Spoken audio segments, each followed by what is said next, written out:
J'ai eu une expérience, j'étais dans ma bannette et je réfléchissais, voilà. Puis d'un coup, j'ai vu dans mon esprit le Golgotha, la croix du Christ.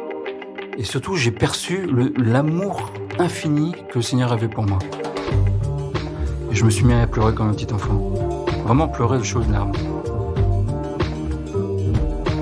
Christophe Baye a choisi de s'engager dans la marine alors qu'il avait tout juste 16 ans. Pendant des années, il a travaillé à bord de 2 sous-marins nucléaires de l'armée française. Avec le reste de l'équipage, il a appris à conserver son sang-froid face au risque d'incendie ou d'avarie. Un jour, alors qu'il était en mer, Christophe Baye a soudainement senti la présence de Dieu. Après cette expérience de conversion, il a décidé de quitter la marine pour devenir diacre, puis aumônier militaire.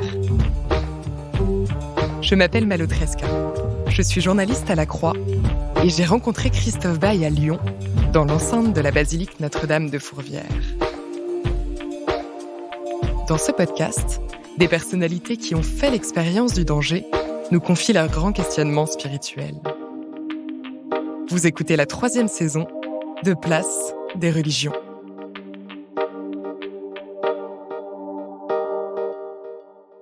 Bonjour Christophe Baye. Bonjour. Votre trajectoire de vie est atypique, puisque d'ancien électrotechnicien dans les sous-marins nucléaires de l'armée française, vous êtes devenu diacre, puis aumônier militaire, et vous êtes aujourd'hui chapelain de la basilique Notre-Dame de Fourvière à Lyon. Alors racontez-nous, est-ce que ce sont vos expériences dans les tréfonds des océans qui ont été particulièrement propices pour vous à l'introspection et à ce chemin de conversion spirituelle ? C'est vrai que c'est un milieu qui permet de faire une relecture de sa vie, de se poser des vraies questions. Oui, ça a été un moment décisif dans ma conversion, et qui a été très belle, mais je remercie déjà le Seigneur pour m'avoir mis dans ce milieu-là. Vous êtes né à Nantes en 1966, dans une famille de tradition catholique mais non pratiquante. Votre première vocation, celle d'entrer dans la marine pour travailler à bord des sous-marins de l'armée française, remonte déjà à cette période ? Alors oui, elle est revenue dès l'âge de 12 ans, où lors de portes ouvertes de l'Arsenal de Toulon, j'ai visité avec mes parents, au mois d'août, la base des sous-marins, le sous-marin Flore, un 400 tonnes, et j'ai vu même une plateforme où les sous-mariniers s'entraînaient. Alors je me suis dit, c'est là que je veux rentrer. Qu'est-ce qui vous attirait alors dans ce milieu-là ? Est-ce que c'était déjà un peu le goût du risque, une certaine fascination pour ce monde de l'ombre, une envie donc aussi de servir la France ? Servir la France, je ne sais pas si à l'âge de 16 ans où je suis rentré dans la marine, c'était ma volonté première. Mais c'était de l'aventure, de sortir de chez mes parents et puis de voir autre chose. Voilà, découvrir, apprendre un métier. Vous avez effectué près de 16 000 heures de plongée, c'est-à-dire que vous avez passé près de 2 ans sous l'eau à bord de l'un des 4 sous-marins nucléaires lanceurs d'engins français, donc en l'occurrence le Foudroyant basé à Brest, puis le sous-marin nucléaire d'attaque Casabianca à Toulon. Comment est-ce que ces expériences ont contribué à vous changer et à changer votre rapport au monde ? Tout d'abord, ma période à Brest sur le SNL Foudroyant a été celle d'une période où ça m'a appris déjà à travailler avec les autres, être avec les autres. Ça m'a permis de sortir de chez moi, d'obéir aussi. On obéit à ses parents, bien sûr, mais ça, c'est dans le militaire où ça peut être parfois difficile. Je me rappelle la première fois où mon premier quart où j'avais 19 ans, on me réveille pour aller prendre mon quart de minuit et je me suis dit: «Qu'est-ce que je fais là ?» Voilà. Et ça a été un peu difficile. Puis après, je me suis pris au jeu, en fait, on peut dire ça. Et puis le soutien. À l'époque où je suis rentré, la marine, c'était une famille, quoi.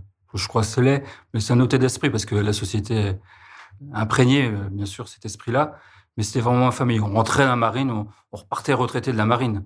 Il fallait faire une grosse bêtise pour être renvoyé, et donc oui, il y avait ce côté un peu paternaliste qui était là: «Mon petit, je vais m'occuper de toi, je te chapeaute, je t'apprends le métier», et cetera. Et c'est ça qui a été comme fondateur pour moi, et ce qui rejoint après ma vocation. Mais ça m'a permis aussi de me tempérer un peu, peut-être parce que je répondais assez souvent, même à un gradé. Vous aviez un fort caractère ? Oui, oui, c'est provocateur, oui. Mais bon, peut-être mon père, ça.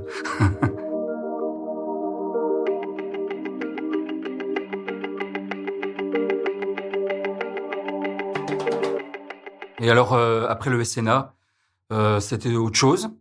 Parce que SNLE, de Brest, c'est la dissuasion. Donc, là où il y a du bruit, on va à l'opposé du bruit. Et SNA, c'est là où il y a du bruit, on va voir ce qui se passe. Donc là, c'est plutôt l'aventure, le combat, entre guillemets, bien sûr. Donc, aucun jour ne se ressemblait. Voilà. Et ma fonction était différente. À Brest, c'était l'apprentissage de tout ce qui était la zone vie, où on produisait l'oxygène, on décarbonisait l'air, on enlevait le CO2, etc., tous les gaz néfastes pour nous. Et que sur SNA, j'étais responsable de la propulsion du sous-marin.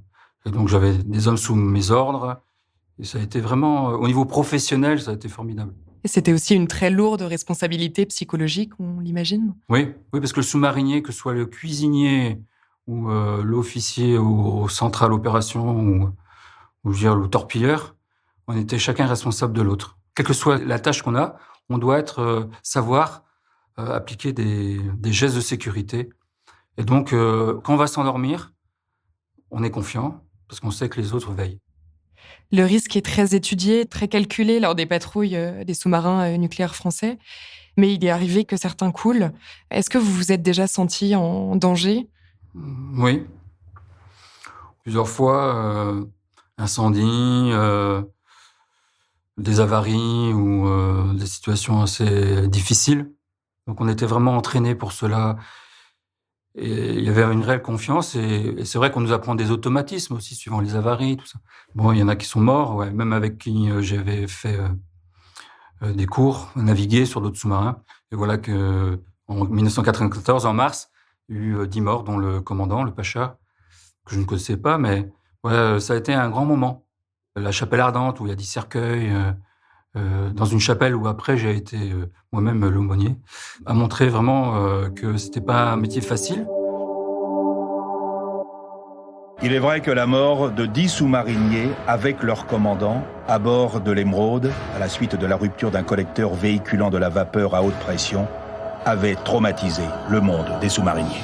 Lorsque 10 de vos camarades disparaissent dans un sous-marin nucléaire, est-ce que vous remettez votre métier en question, vous sous-mariniers?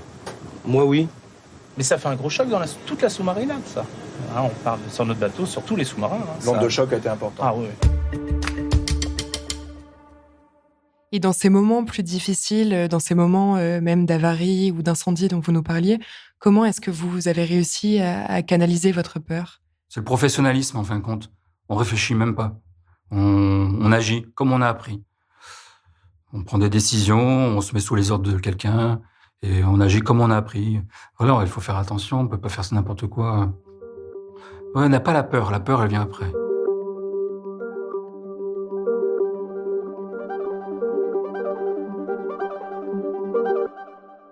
Vous avez donc vécu une expérience de conversion sous l'eau. Ça s'est produit à l'époque en 1995.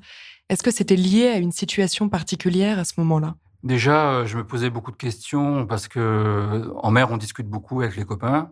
Et dans la marine, on avait aussi beaucoup d'évangéliques.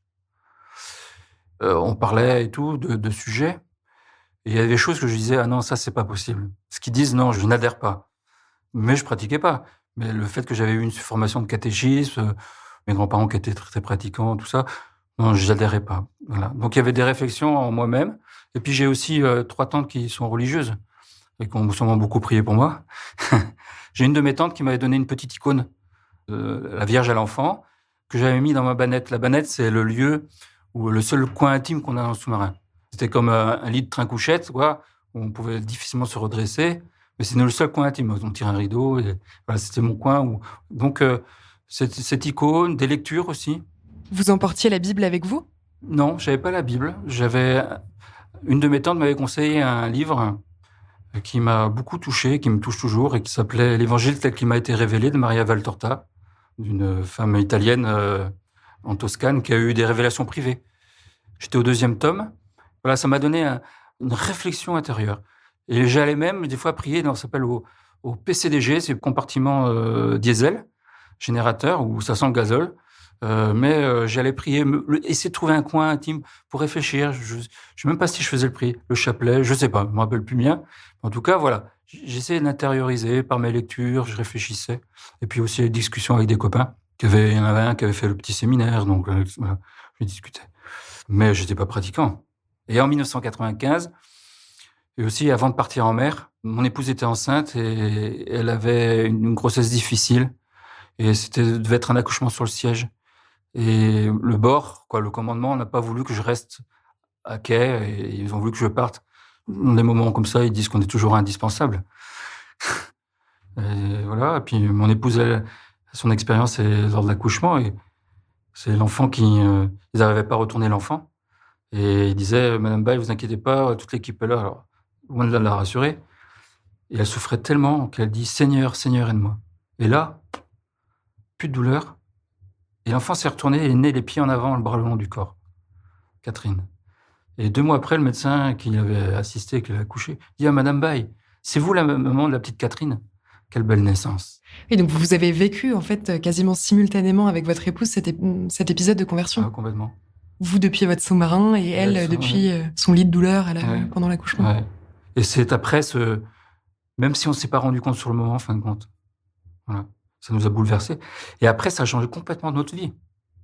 J'ai appris la naissance de ma fille quand j'étais sous l'eau. J'ai reçu un télégramme. Le commandant second est venu me voir. Il m'a donné un télégramme, remis un télégramme me disant que ma fille Catherine était née le 8 mars 1995. Et c'était une grande joie pour moi. Et après, quand je suis arrivé aux États-Unis, quelques jours après, j'ai téléphoné pour avoir des nouvelles. Mais je l'ai vu 1 mois et demi après. Voilà, après sa naissance. Il n'empêche que c'est dans ce laps de temps que j'ai eu une expérience. J'étais dans ma bannette et je réfléchissais. Voilà. Puis d'un coup, j'ai vu dans mon esprit le Golgotha, la croix du Christ. Et surtout, j'ai perçu l'amour infini que le Seigneur avait pour moi. Et je me suis mis à pleurer comme un petit enfant. Vraiment pleurer de chaudes larmes.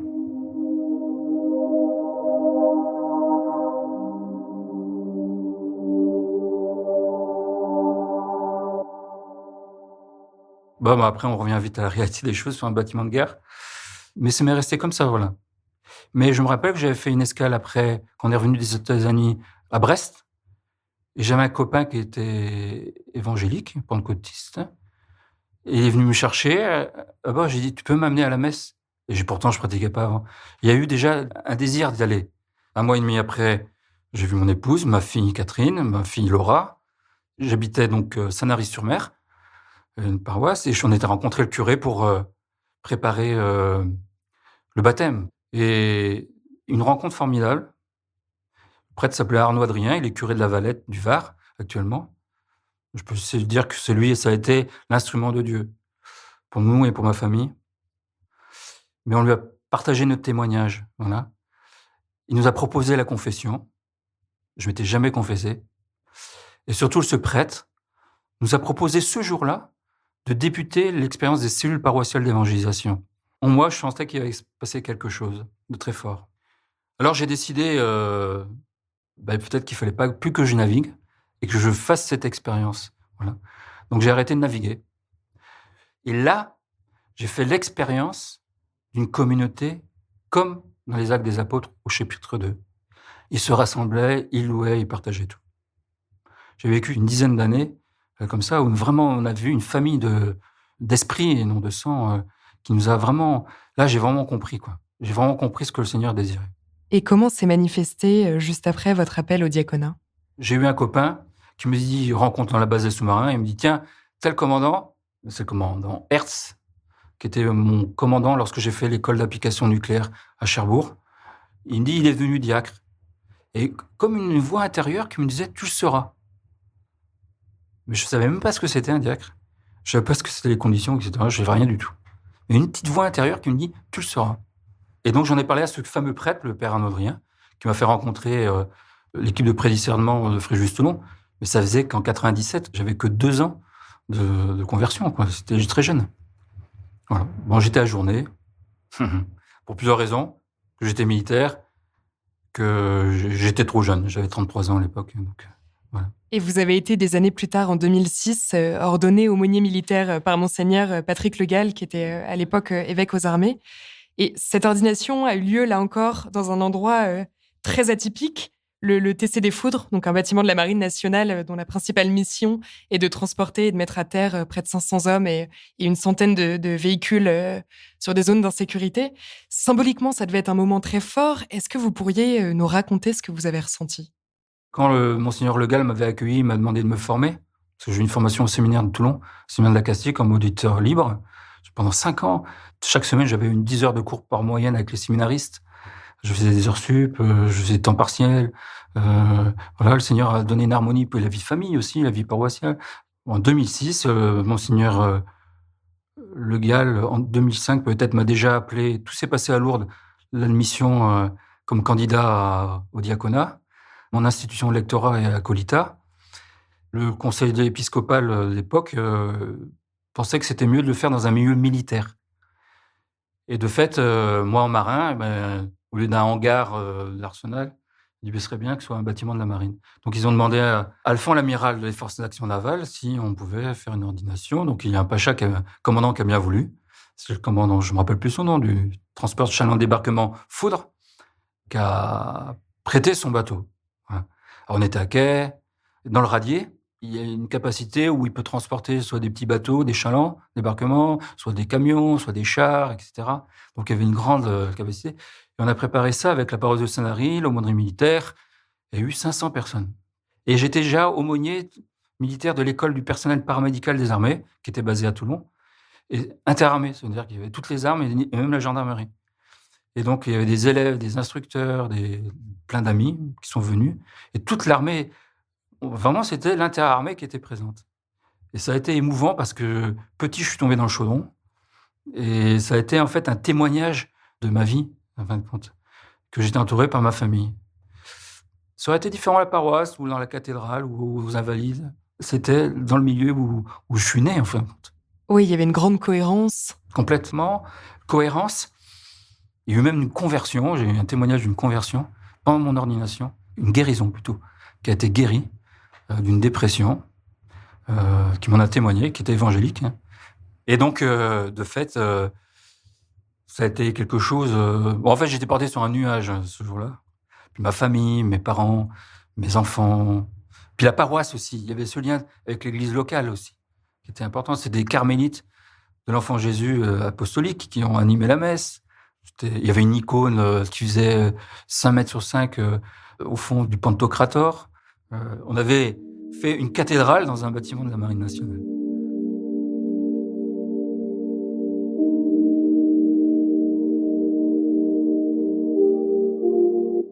Qu'est-ce qui vous attirait particulièrement dans cette mission d'aumônier militaire?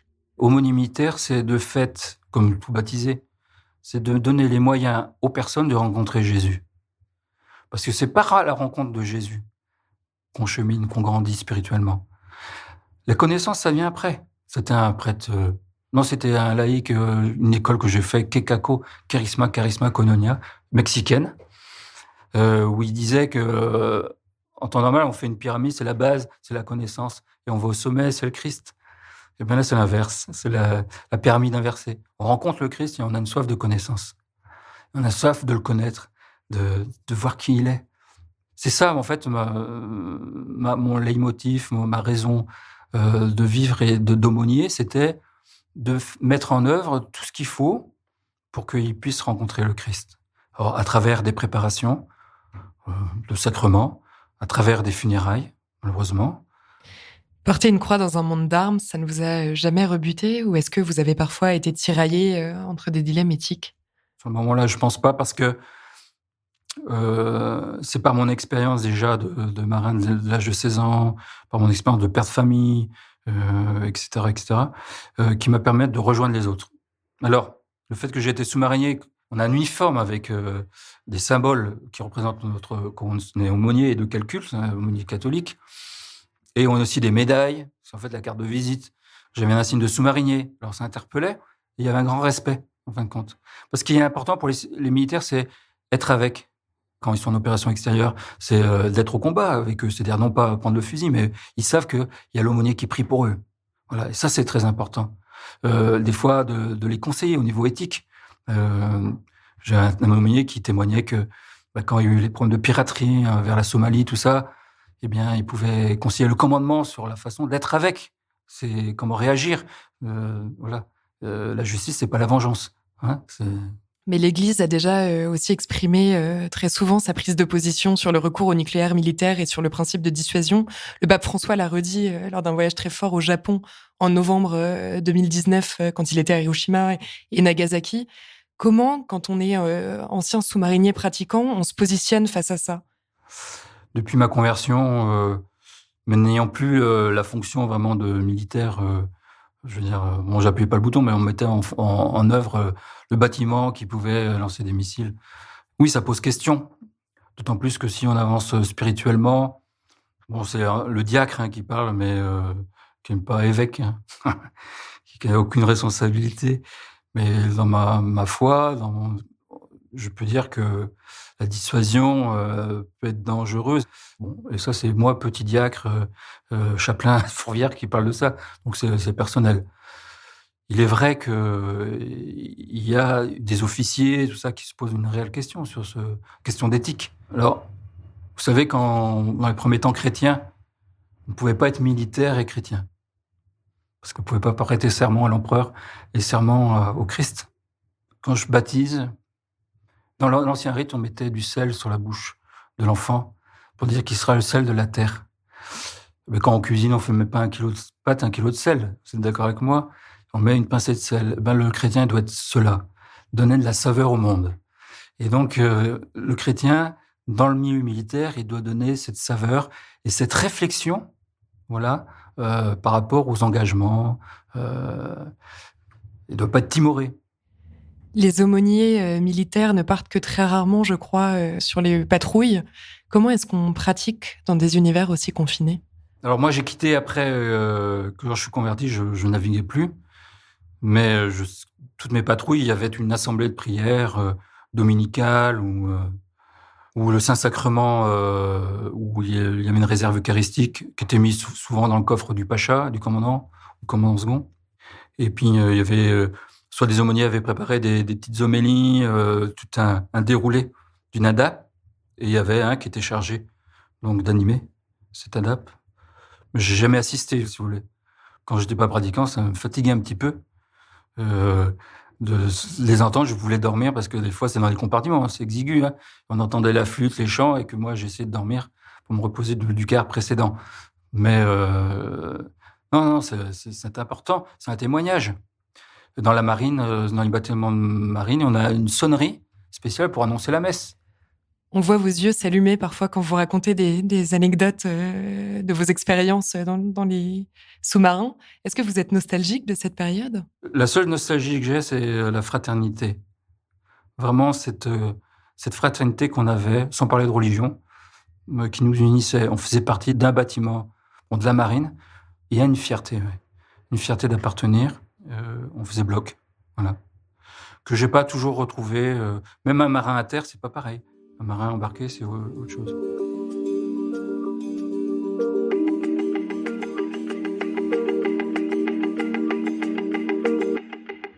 Après avoir connu pendant des mois durant la vie à bord d'un des univers les plus confinés au monde, vous êtes aujourd'hui chapelain de l'abbaye de Fourvière, donc dans un cadre magnifique, très spacieux, très ouvert. On entend le vent souffler là sur la basilique. Vous seriez capable physiquement et psychologiquement aujourd'hui de repartir en mer ? Non. Sincèrement, non, parce que à 54 ans, c'est une nouvelle étape. Quand on est jeune, on peut naviguer facilement. Quand on a une famille, c'est difficile. Quand on a pris de l'âge, on a besoin plus d'espace. Voilà. Si j'ai quitté l'aumônerie militaire il y a 2 ans, parce que je voulais faire quelque chose de nouveau.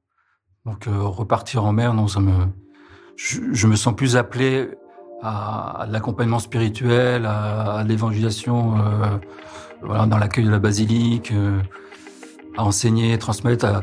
On évolue en fin de compte, et puis le Seigneur nous appelle à chaque étape de notre vie à des choses différentes.